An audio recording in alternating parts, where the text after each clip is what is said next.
atravessado o Atlântico num barco a remo, sozinho, seria possível? Está fazendo 2 anos que o brasileiro Amir Klink completou a primeira travessia da África ao Brasil num barco a remo. Pode parecer apenas uma aventura, um desafio à natureza.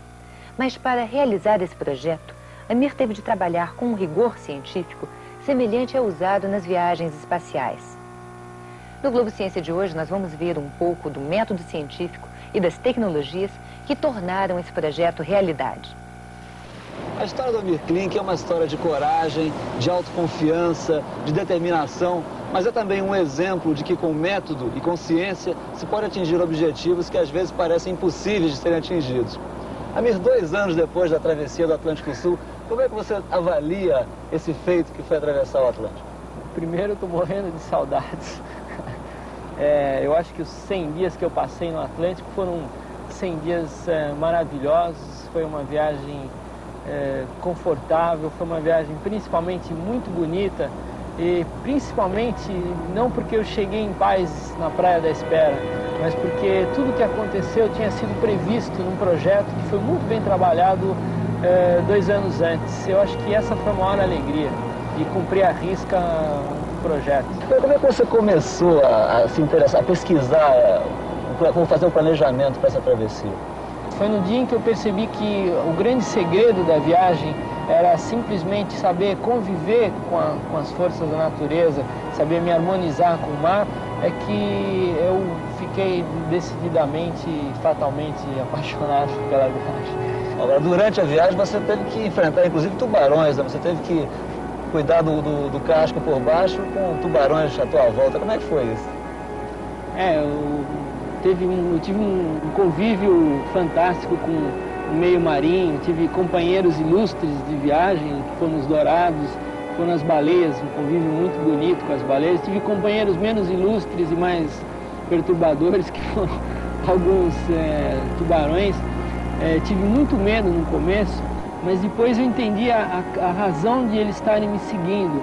Eles vinham às vezes se esfregar à noite no fundo do casco. E começou a se formar uma espécie de molusco no fundo do casco. E quando esses tufos desse molusco estavam grandes, os tubarões mudaram de comportamento e começaram a dar pancadas no fundo. E eu comecei a ficar apavorado. E eu descobri com o tempo que eles era um modo de eles soltarem esses moluscos para atrair os dourados, para poder atacar os dourados. Durante os 102 dias da travessia, Amir remava uma média de 8 horas diárias. Até o final do dia, precisava avançar 40 milhas, aproximadamente 74 quilômetros. Pode parecer uma distância muito grande, mas, segundo os cálculos de Amir, apenas 1/4 parte desse esforço seria realizada no remo. O resto ficaria a cargo das forças da natureza. Durante os 3 anos que antecederam a viagem, o Amir passou uma boa parte do tempo dele estudando, pesquisando, tentando descobrir tudo que ele podia sobre as rotas de navegação no Atlântico. Amir, como é que foi essa tua etapa inicial do planejamento da viagem? Foi a etapa mais dura da viagem, a mais trabalhosa, e foi a etapa que garantiu o sucesso da viagem, que foi o estudo das correntes e ventos que vigoram no Atlântico Sul. Foi esse estudo que me possibilitou definir a rota, porque eu não vim contra o Atlântico, mas sim a favor das correntes e ventos que vigoram no Atlântico Sul. Assim como os portugueses, quando chegaram no Brasil, quando começaram as grandes navegações. Então você vê aqui, por exemplo, Portugal foi importante na época dos descobrimentos, em grande parte pela posição estratégica em relação a ventos e correntes. Então o Atlântico divide-se em 2 rodamuinhos gigantes, o Atlântico Norte e o Atlântico Sul, que giram em sentidos contrários. E os barcos dos portugueses, assim como o meu barquinho a remos, eles não podiam ir contra as correntes e os ventos, eles eram obrigados a seguir, a sempre ter vento favorável. Então isso explica por que para ir para as Índias eles tinham que sair daqui, costeando a África, passar muito próximo ao Brasil, até encontrar correntes favoráveis para subir pelo Oceano Índico para as Índias. Assim como para ir para a América Central, eles iam sempre contornando esse regime de correntes, ou seja, eles saíam daqui, iam para a América do Norte, América Central, e retornavam pelo Atlântico Norte. E as correntes marítimas se portaram como você esperava durante a travessia? Graças a Deus. Mas isso é interessante a gente ver, por exemplo, o caminho mais curto para vir da África para o Brasil seria partindo aqui da África do Norte para Natal. Só que esse caminho você vê aqui, em parte as correntes são favoráveis, mas em outra parte as correntes não são contrárias. Eu saí da Namíbia, no sul da África, e fiz uma curva assim para chegar até Salvador. E por que eu não vim em linha reta? Ou por que eu não saí mais do norte? Se eu tivesse vindo em linha reta, eu passaria num dos lugares mais perigosos do Atlântico para uma embarcação a remo, que é o centro de alta pressão. É esse miolo, que é um roda-moinho, e daqui eu não conseguiria sair. Foi aqui que desapareceram os 3 que tentaram antes.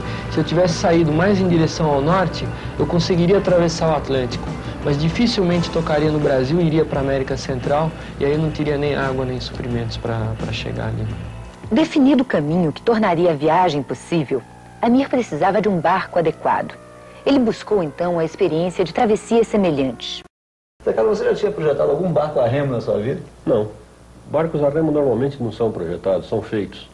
Vai ver que todos os barcos dos nossos caiçaras navegam bem dentro das condições específicas para as quais eles são feitos, mas não tem projeto. É tradição oral, passada de pai para filho, de construtor para construtor, né? Mas para enfrentar um meio ambiente tão hostil quanto o Atlântico Sul, como o Amir pretendia, havia necessidade de se colocar algo de técnica, algo de ciência no projeto do barco. Havia necessidade de um projeto. Mas você partiu de quê? Qual foi o marco zero desse projeto? O marco zero do projeto é o próprio Amir. Quer dizer, o barco a remo o elemento de propulsão do barco é o remador. Então a gente tem que fazer um barco adequado ao remador. Do mesmo jeito que você projeta um cockpit de carro de corrida para o tamanho do corredor que vai estar lá dentro, né? O barco do Amir foi projetado para o tamanho dele, foi projetado para as exigências dele, para o que ele queria nessa travessia do Atlântico. Para chegar ao projeto final, o Zé Carlos Furia produziu mais de 150 pranchas com desenhos de detalhes construtivos, plantas e gráficos de estabilidade do barco. Além de toda a arte que é preciso para chegar às formas do casco, o projetista precisa prever todas as situações possíveis para evitar surpresas desagradáveis em alto mar. E a resistência estrutural do barco? Ele tinha que enfrentar ondas de 10 metros de altura. Como é que você resolveu esses problemas? O problema da onda é uma história muito séria. O problema da onda principal é que ela pode virar o barco. E ela pode fazer isso com qualquer barco, com um barco de 6 metros ou com um barco de 20 metros. O problema do Amir é ter um barco que, uma vez virado, desvire. Você não pode fazer uma coisa que virou, tudo bem, não afunda, tá jóia, mas você tem que sair por baixo d'água para depois desvirar o barco. Então o barco do Amir era desvirável internamente.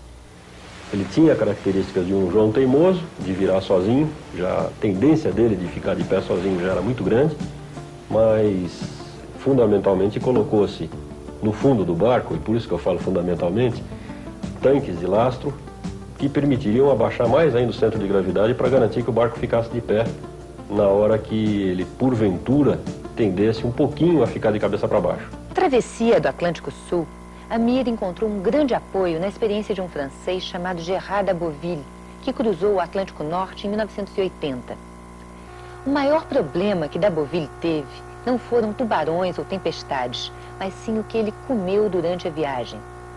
Daboville passou 2 meses e meio à base de atum enlatado. Se você pensa que um navegante solitário tem que passar mal de boca no mar, está enganado. Essa daqui é uma refeição típica das que o Amir fez durante a travessia do Atlântico Sul.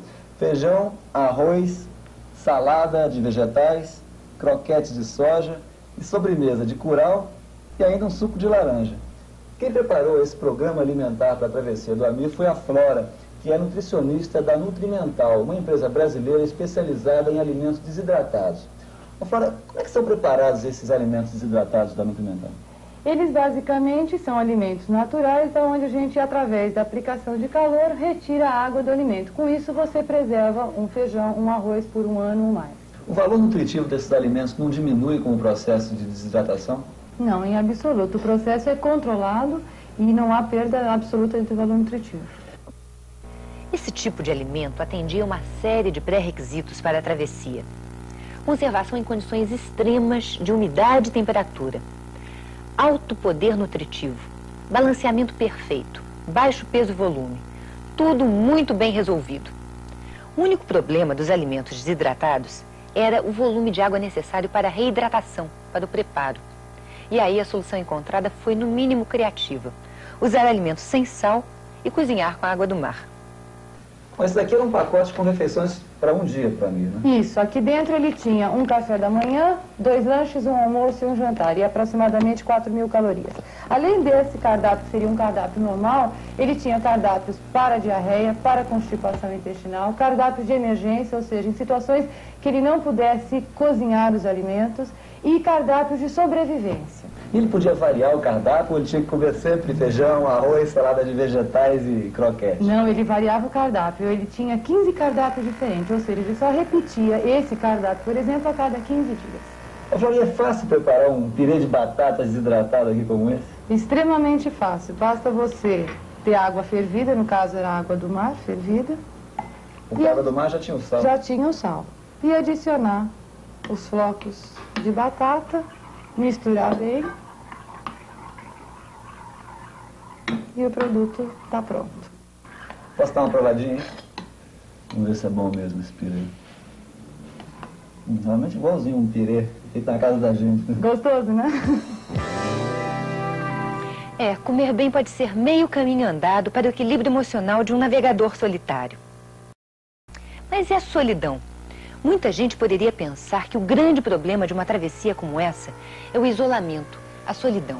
Veja só o que o Amir diz sobre isso.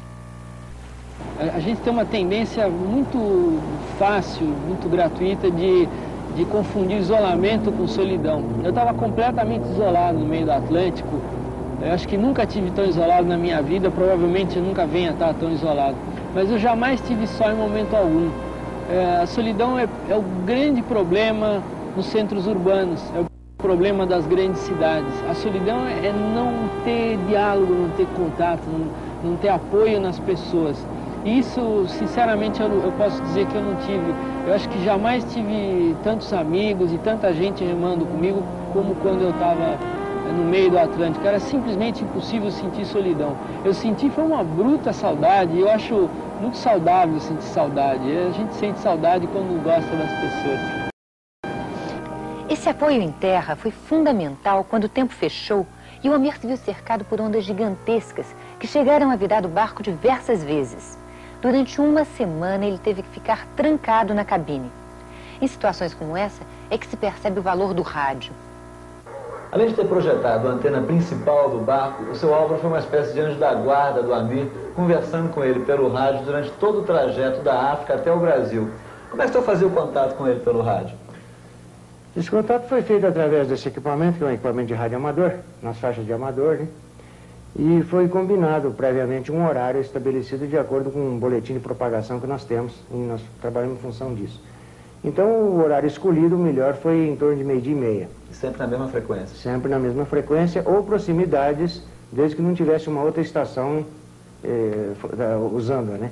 Seu Álvaro, que tipo de informações o senhor passava para o Amir pelo rádio? Eu passava uma informação colhida por boletim meteorológico que me passavam do Rio de Janeiro, do Ministério da Marinha. Esses boletins davam uma cobertura para o Amir de 24 horas, sempre na frente, né?